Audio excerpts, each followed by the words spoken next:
Assalamualaikum warahmatullahi wabarakatuh. Selamat siang ya. Hari ini kita bertemu kembali di mata kuliah Arsitektur Nusantara ya, untuk pertemuan 7 ya. Hari ini saya akan membahas mengenai arsitektur tradisional ya. Setelah sebelumnya, yaitu di pertemuan kemarin, menjelaskan mengenai arsitektur vernakular ya. Oke ya, jadi arsitektur tradisional ini merupakan suatu bentuk arsitektur ya yang berasal dari berbagai macam bahasa dan juga pemaknaan yang berbeda. Salah satunya penjabaran dari arsitektur tradisional ini bermula dari kata tradisi ya, yang dijabarkan melalui beberapa macam makna ya. Yang pertama, ada yang memaknakan tradisi sebagai suatu warisan ya, di mana tradisi sendiri merupakan suatu proses penyerahan atau pewarisan sesuatu dari satu generasi ke generasi berikutnya ya, jadi turun-temurun berupa warisan. Kemudian juga ada pemaknaan tradisi yang diartikan sebagai suatu proses ataupun dipahami sebagai suatu produk ya, atau hasil akhir.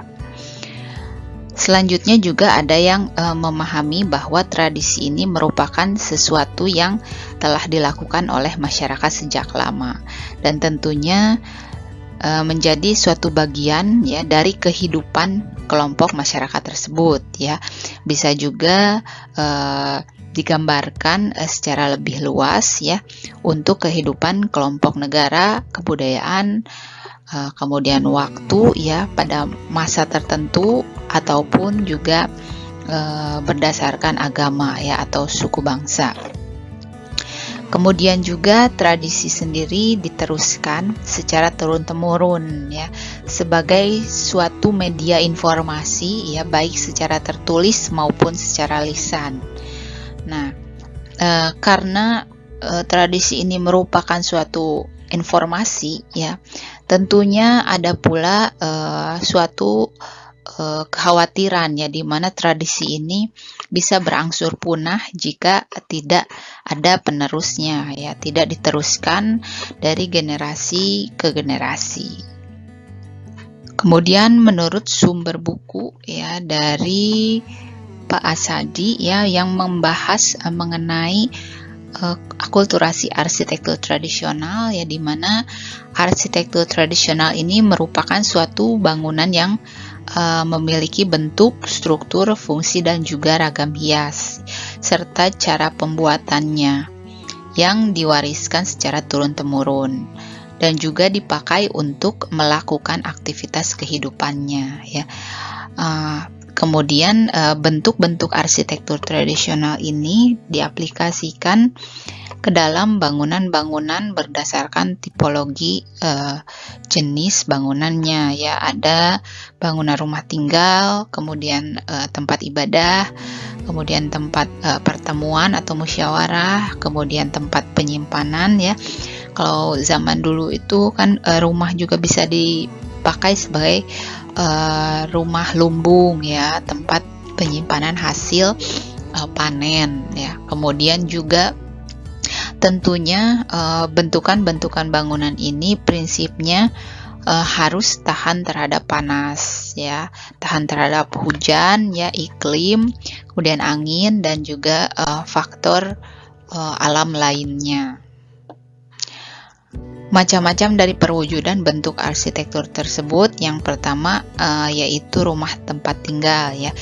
Jadi rumah tinggal tradisional atau rumah tinggal adat memiliki berbagai macam karakteristik ya, sesuai dengan daerah masing-masing ya. Misalnya kalau kita bicara rumah tinggal tradisional, juga kita bisa melihat bentuk-bentuk rumah adat tradisional yang berada di masing-masing daerah di Indonesia ya. Ada di misalnya di Sumatera Selatan atau di Lampung ya. Kemudian juga ada di Jawa Barat atau Jawa Tengah, di Lombok dan lain sebagainya. Karakteristik dari setiap rumah tinggal tersebut memiliki unsur-unsur yang unik atau khas ya. Nah, ya dan itu juga bisa berkarakter ya, dilihat dari simbol dan juga ragam hias serta cerita-cerita di balik rumah tradisional tersebut.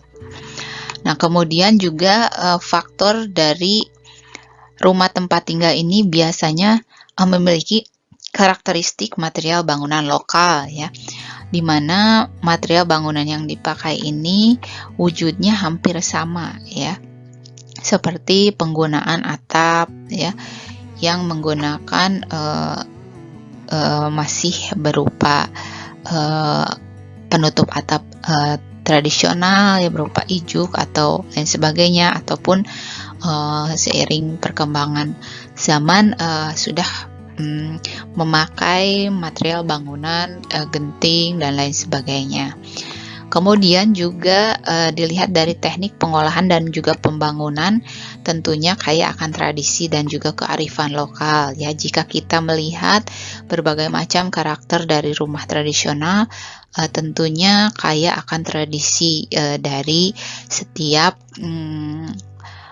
budaya masing-masing ya. Ada yang mencirikan bentuk-bentuk misalnya ruangnya ya, yang biasa dipakai dalam kehidupan sehari-hari, yang memiliki makna-makna tersendiri. Kemudian juga ciri khas dari rumah tempat tinggal tradisional ini juga di Indonesia ini sebagian besar berupa tipikal rumah panggung ya, yang biasanya dipakai ya, bagian bawahnya ini difungsikan sebagai kandang ternak ya, atau juga fungsi-fungsi lain ya. Selanjutnya, perwujudan dari bentuk arsitektur ini adalah rumah tempat ibadah ya. Jadi tempat ibadah masing-masing agama ya. Jadi rumah tempat ibadah ini merupakan suatu fasilitas atau sebagai tempat peribadatan ya, yang kalau dulu disebut sebagai punden berundak ya. Unsur-unsur dari rumah tempat ibadah ini memiliki unsur lokal ya, pada misalnya bangunan-bangunan masjid ya, atau vihara atau gereja, ataupun bangunan tempat ibadah lainnya ya. Salah satu contohnya ya pendirian Masjid Agung Demak ya, di mana bentuk-bentuknya ini ya seperti yang sudah dijelaskan di pertemuan sebelum-sebelumnya ya, bahwa bangunan-bangunan ini biasanya lebih mengalami akulturasi budaya ya, ada pencampuran antara budaya-budaya agama dan juga budaya setempat ya. Misalnya masuknya Islam pada zaman dahulu dengan adaptasi budayanya terhadap budaya Jawa ya, ataupun masuknya akulturasi agama Buddha atau Hindu ya ke dalam budaya-budaya Jawa atau budaya-budaya Bali ya, yang menjadi salah satu bentuk arsitektur ya, seperti masjid atau kelenteng atau misalnya yang lain ya. Perwujudan bentuk arsitektur yang lain yaitu rumah tempat penyimpanan padi ya, yaitu tadi ya, rumah dijadikan sebagai salah satu tempat penyimpanan hasil panen ya, atau biasa disebut sebagai lumbung ya. Nah, lumbung ini juga memiliki karakteristik khas ya, sebagai karakteristik arsitektur tradisional budaya setempat ya, dan memiliki fungsi-fungsi yang dijadikan sebagai tempat penyimpanan atau gudang. Nah, lumbung-lumbung ini juga didesain khusus ya, berdasarkan fungsinya ya. Pemaknaan misalnya bentuknya seperti ini ya. Seperti ini itu memiliki makna tersendiri yang nantinya mungkin bisa merupakan tugas untuk kalian ya, mencari tahu pemaknaan dari bentuk-bentuk khas yang ada di arsitektur tradisional ya. Misalnya juga ini lumbung padi khas Lombok ya, berbeda dengan lumbung padi khas Toraja ya. Tentunya kalau dilihat secara fisik juga sudah sangat terlihat jelas ya. Kalau di lumbung padi khas Lombok ini kan karakteristik atapnya seperti ini. Kemudian lumbung padi khas Toraja juga seperti ini ya. Tentunya memiliki pemaknaan yang berbeda di masing-masing karakteristik bangunannya. Lalu kemudian perwujudan bentuk arsitektur di mana rumah sebagai tempat pertemuan atau musyawarah ya. Di masing-masing daerah ya memiliki suatu ruang atau bangunan ya yang dikhususkan menjadi tempat pertemuan ya. Kalau bahasa kerennya sekarang adalah meeting room ya. Di mana tempat pertemuan ini dipakai untuk tempat berkumpul ya komunitas-komunitas masyarakat. Ya, masing-masing tempat pertemuan ini juga memiliki nama-nama khas ya di masing-masing tempat. Ya, seperti Baileo di Maluku ya. Dijadikan tempat bermusyawarah bagi masyarakat adat atau tempat penyimpanan benda pusaka ataupun tempat upacara adat. Kemudian di daerah Lampung ya di kita ini ada Nuwo Sesat, yaitu balai pertemuan adat atau balai musyawarah ya. Kemudian juga di daerah lain ya ada juga pendopo ya di Jawa Tengah, misalnya digunakan untuk menerima tamu, berkumpul, pertemuan rapat dan lain sebagainya. Nah, bentuk-bentukan arsitektur ini masih ada ya sampai saat ini. Nah, biasanya juga di blend atau dicampur dengan bentukan-bentukan arsitektur modern. Kemudian juga banyak sekali yang mendiskusikan ya sampai saat ini hubungan antara vernakular dan juga tradisi ya, hubungan arsitektur vernakular dan juga arsitektur tradisional bagaimana dikaitkan dengan arsitektur Nusantara. Nah, ini masih sangat banyak forum-forum yang menyajikan diskusi-diskusi mengenai topik terkait vernakular, tradisional dan juga Nusantara ya. Jadi tidak berhenti sampai di sini ya. Arsitektur vernakular, arsitektur tradisional dan juga arsitektur Nusantara ini masih sangat bisa dikembangkan oleh kita ya sebagai pemerhati dari kekayaan arsitektur ya, terutama di Indonesia ini ya, yang masih harus dikembangkan oleh kita sendiri ya. Nah, terlepas dari forum-forum diskusi tersebut ya, ada salah satu sumber dari jurnal ya yang membandingkan istilah dari arsitektur tradisional dan juga vernakular ini ya. Di mana bentukan-bentukan vernakular dan juga tradisi ini ya bisa kita lihat di sini ya, bahwa arsitektur vernakular ini diidentikan dengan perkembangan karya arsitektur tanpa arsitek ya, di mana istilah lainnya adalah adaptif dan juga antisipatif ya, yang dilakukan oleh manusia lokal atau masyarakat lokal untuk membuat suatu perlindungan diri ya dengan lingkungannya atau alamnya yang dilakukan secara trial error ya.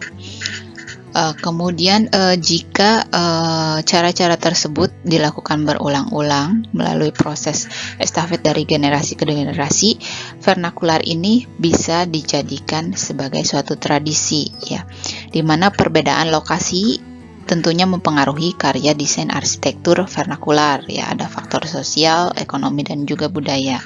Nah, berikut ilustrasi dari konsep vernakular dan juga tradisi ya, di mana vernakular ini condong terhadap lokalitas yang berwujud fisik ya, ada iklim, kepercayaan, kemampuan, geografi, teknologi dan bahan baku. Kemudian jika tradisi ya lebih kepada non fisik ya, non fisik dalam arti banyak sekali hal-hal seperti pakem atau doktrin, kepercayaan, bahasa, agama, sosial, mistis, dan lain sebagainya ya, yang tentunya juga dilakukan dan didapat secara turun-temurun. Nah, jadi jika kita lihat perbedaan dari arsitektur tradisional, arsitektur vernakular, dan arsitektur Nusantara, kita dapat simpulkan menjadi statement-statement seperti ini ya, berdasarkan literatur-literatur yang didapat ya, bahwa arsitektur tradisional merupakan suatu bentuk arsitektur yang berasal dari tradisi ya, atau kepercayaan atau warisan. Sedangkan arsitektur vernakular terjadi ya tanpa bantuan tenaga ahli ya, atau arsitek profesional. Jadi dikerjakan atau ada karena masyarakat lokal ya yang membuatnya ya. Tidak tanpa maksudnya tanpa adanya ilmu pengetahuan dasar mengenai arsitektur tersebut. Kemudian arsitektur tradisional biasanya berwujud menjadi suatu pakem ya, dan dilakukan secara berulang. Sedangkan arsitektur vernakular merupakan suatu bentukan arsitektur yang adaptif ya, dan juga antisipatif terhadap lingkungan sekitarnya. Sedangkan arsitektur tradisional juga merupakan suatu arsitektur adat. Sedangkan arsitektur vernakular merupakan suatu bentuk arsitektur yang lebih condong kepada arsitektur lokalitas rakyat ya. Nah, seperti tadi disebutkan, arsitektur tradisional ya banyak sekali yang bermakna atau mengacu kepada hal non fisik ya. Sedangkan arsitektur vernakular lebih mengacu kepada hal fisik. Kemudian arsitektur Nusantara juga di mana merupakan suatu pakem ya atau langgam yang berhubungan dengan arsitektur tradisional dan juga vernakular. Nah, di mana arsitektur Nusantara menempatkan pengetahuan arsitektur tradisional sebagai suatu alat atau verifikasi dari penafsiran yang dilakukan. Nah, kemudian bentukan-bentukannya juga memperlihatkan tatanan estetika komposisi, sistem struktur, tektonika, dan lain sebagainya. Dan ini sudah saya bahas di pertemuan sebelumnya. Oke, nah masuk ke kesimpulan ya mengenai hubungan antara arsitektur vernakular tradisional dan arsitektur Nusantara ya.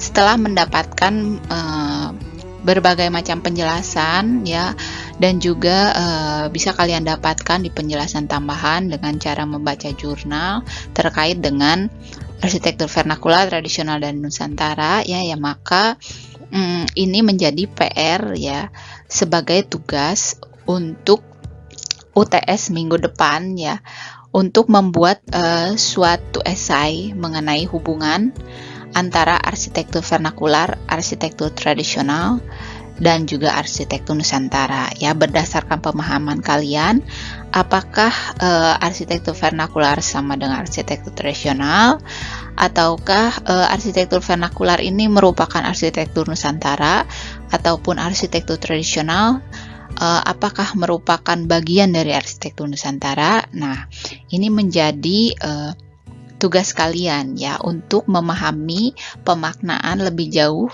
mengenai hubungan ini ya, yang kalian tuangkan ke dalam bentuk esai sebagai tugas UTS minggu depan.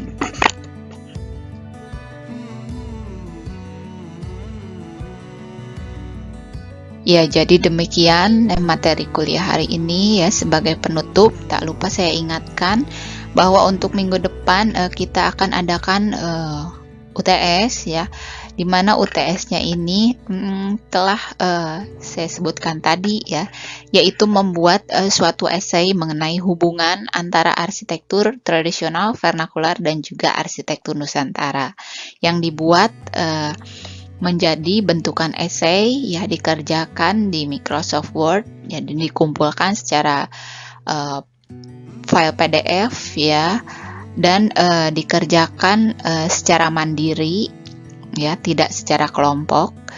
Dan kalian juga bisa mencari berbagai macam sumber literatur ya, baik itu jurnal, buku ya, terkecuali blog ya, yang biasanya blog itu tidak mencantumkan sumber ya.